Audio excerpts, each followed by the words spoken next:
สบายดีเบิดทุกคนเนาะพี่น้องเนาะที่ติดตามคลิปของข้าพเจ้าเนาะวันนี้ก็จะมาตอบเม่นของ FC เนาะข้างน้องผู้นี้เนาะพี่น้องเนาะนี่เนาะเพิ่นถามมาว่าเฮ็ดเป็นเพลงรถอ้ายว่าซั่นคือสิดังเนาะแต่ว่าสิตอบน้องชายว่าก็เฮ็ดเป็นเพลงแล้วเนาะพี่น้องเนาะมันก็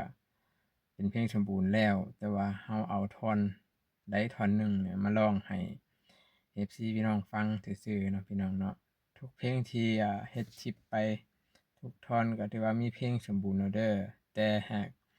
เอาท่อนสำคัญมาร้องให้ฟังซื่อๆเนาะพี่น้องเนาะมาร้องออกเป็นท่อนสั้นๆซื่อๆเนาะเพราะว่าการเฮ็ดเพลงนี่คันถ้าว่าจะเฮ็ดเป็นเพลงนี่มันได้ใช้งบสูงเนาะมันเบิดเงินหลายพี่น้องอ่าจึงเฮ็ดเป็นเพลงสั้นๆเป็นหัวขวัญซื่อๆเนาะให้ฟัง คันผู้ใดต้องการจะได้เพลงไปร้องไปหยังก็ติดต่อมาได้เนาะพี่น้องเนาะคันบ่มีเพลงร้องมีผู้ใดแต่งเพลงให้เนาะ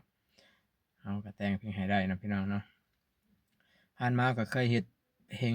2เพลงเนาะพี่น้องเนาะนั่นก็คือเพลงคิดฮอดเป็นเพลงหนึ่งแล้วก็เพลงขอโทษก็เพลงที่2เนาะพี่น้องเนาะเราก็เคยเฮ็ดมาแล้วแต่ก็การตอบรับของ FC ของผู้มักฟังเพลงแฟนเพลงนี่ก็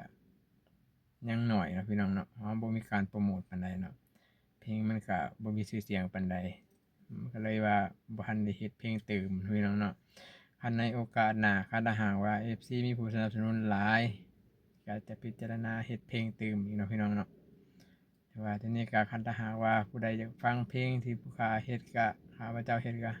เข้าไปฟังได้เนาะในช่องยูทูบเนาะพี่น้องเนาะกดเข้าไปว่าเพลงคิดฮอดเนาะของอินแปลงทองวิไลแล้วก็เพลงขอโทษก็จะออกมาโลดเนาะพี่น้องเนาะซัพพอร์ตกันเด้อพี่น้องเด้อสรุปทุกเพลงที่ร้องท่อนสั้นออกมาว่ามันเป็นเพลงสมบูรณ์เด้อพี่น้องเด้อเอามาร้องให้ฟังจังซี่เนาะพี่น้องเนาะขอบใจหลายที่ติดตามแล้วก็กดไลค์กดแชร์ให้เด้อพี่น้องเด้อ